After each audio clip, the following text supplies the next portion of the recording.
प्यारे बच्चों, आज हम आपको ज्योग्राफी में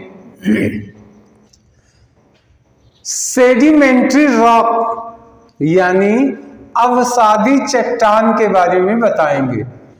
अवसादी चट्टान या सेडिमेंट्री रॉक जो भी एग्जामिनेशन और कंपटीशन ओरिएंटेड टॉपिक है उसको हम लेने की कोशिश करेंगे। जरूरत पड़ने पे जो याद करने वाली चीज है उसको याद भी करवाएंगे, बाकी सुनने समझने से सब याद हो जाता है। तो ये बनती कैसे है? सबसे पहली बात आ गया कि अवसादी चट्टान या सेडिमेंट्री रॉक बनती कैसे है। तो होता ये है कि नेचुरल फैक्टर की वजह से, प्राकृतिक कारणों की वजह से, जैसे हवाओं से इकट्ठी होकर मिट्टी आ गई, बालू आ गए और बारिश हुई, उनसे जम गए, तो ये सब टेम्परेचर हो गया, विंड हो गया, हवा है ना, ये प्राकृतिक फैक्टर हैं। इनकी वजह से छोटे छोटे चट्टानें, छोटी छोटी चट्टानें ये क्या होती हैं, एक स्थान पे जमा हो जाती हैं किसी कारणवश। यानी छोटी छोटी चट्टानें एक स्थान पे जमा हो जाती हैं, फिर धीरे धीरे कई वर्षों में, लंबे समय के बाद वो लेयर युक्त, ध्यान दीजिएगा, लेयर यानी परतदार ठोस के रूप में बदल जाती हैं केमिकल रिएक्शन की वजह से। और किसी कारणवश ये ठोस होंगी, लेकिन कैसी होंगी आपको ये ध्यान रखना, कैसी? लेयर युक्त, लेयर वाली, परतदार ठोस के रूप में इकट्ठी हो जाती है। इन्हीं को ही अवसादी चट्टान या सेडिमेंट्री रॉक कहते हैं। आशा है समझ में आ गया होगा। कोई पूछे कि अवसादी चट्टान क्या है, तो आप कहिएगा वो चट्टान जो परतों में बनी है, जिसमें परत होते हैं, बहुत इंपॉर्टेंट है, परत युक्त लेयर वाले जो चट्टानें होती हैं वो अवसादी चट्टान है। बनती कैसे हैं? छोटे छोटे पत्थर ढेर सारे एक जगह जब जमा हो जाते हैं तो वो इकट्ठे होकर के लंबे समय पे सेडिमेंट्री रॉक या अवसादी चट्टान बन जाते हैं। अब इनके जो स्टोन होते हैं अवसादी चट्टान के एग्जाम्पल, तो पहला हो गया, कई होते हैं लेकिन बलुआ पत्थर, ये बलुआ पत्थर यानी सैंडी स्टोन, इंग्लिश में सैंडी स्टोन, सैंड बालू, तो सैंडी स्टोन या बलुआ पत्थर। चूना पत्थर, ये चूने वाला पत्थर यानी लाइम स्टोन, इंग्लिश में क्या कहेंगे, लाइम स्टोन। स्लेट, स्लेट भी एक प्रकार का स्टोन होता है।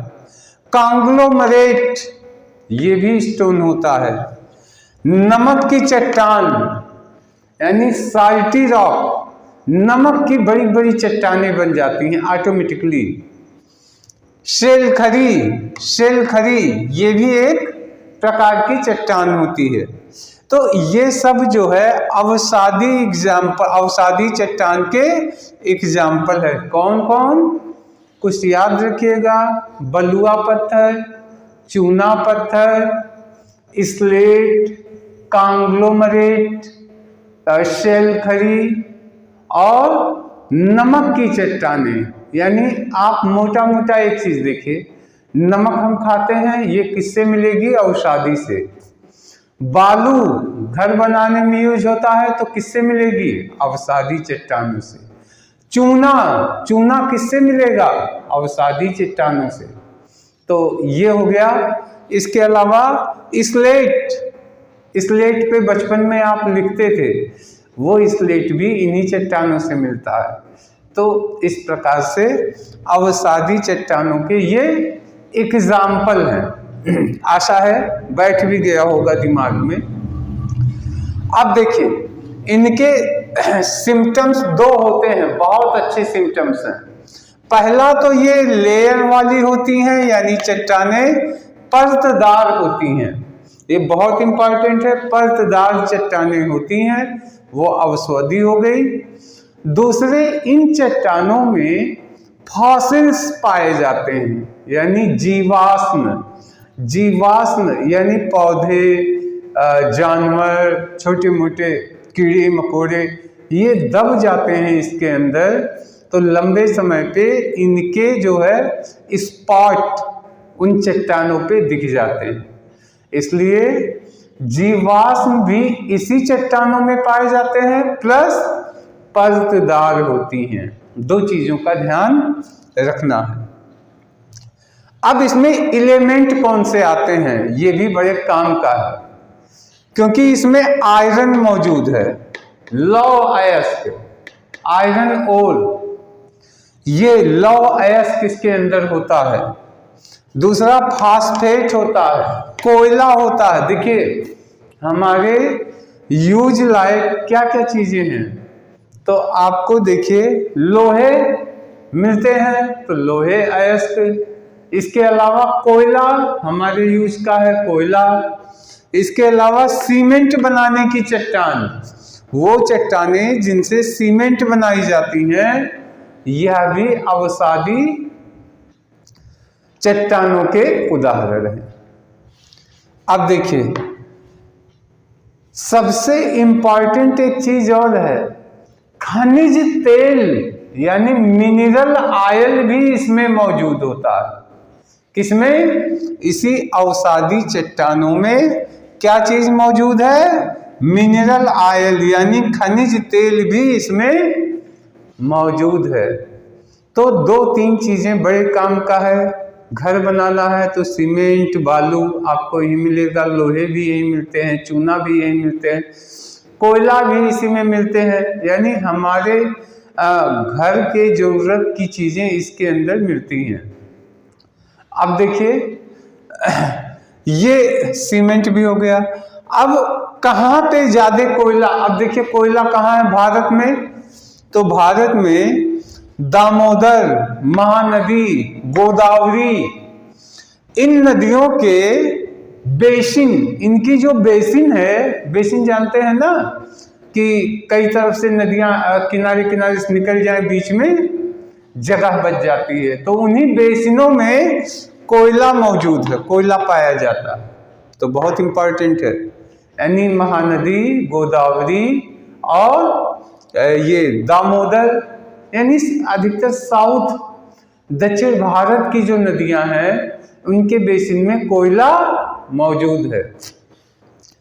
अब देखिए कुछ ऐतिहासिक बिल्डिंगें, आगरा का किला और दिल्ली का लाल किला, ये दो के दोनों इसी सैंडी स्टोन यानी बलुआ पत्थर नामक अवसादी चट्टानों से बना, यानी बलुआ पत्थर से बना है। कौन? आगरा का किला और ये लाल किला दिल्ली का, ये दो के दोनों इसी सैंडी स्टोन से बने हैं, जो एक सेडिमेंट्री या अवसादी चट्टान है। तो प्यारे बच्चों, आशा है सब का सब आपको याद हो गया होगा। एक बार हम जल्दी इसको रिवाइज करते हैं। अवसादी चट्टान क्या होती हैं? छोटे छोटे चट्टान किसी कारणवश इकट्ठे हो जाते हैं और ठोस लेयर बना लेते हैं, तो ये अवसादी चट्टान होती है। इसमें इसके एग्जाम्पल, कई एग्जाम्पल हैं इसके, तो इसके एग्जाम्पल सैंडी स्टोन बलुआ पत्थर और लाइम स्टोन चूने के पत्थर, स्लेट, कांग्लोमरेट, नमक के चट्टान आदि, ये सब के सब इसमें मौजूद हैं अवसादी चट्टान में।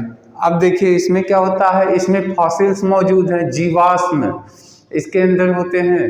दूसरी चीज इसमें आयरन होता है, फास्फेट होता है आपका, और कोयला, सीमेंट, ये सब इसी में से निकलता है। ये हो गया।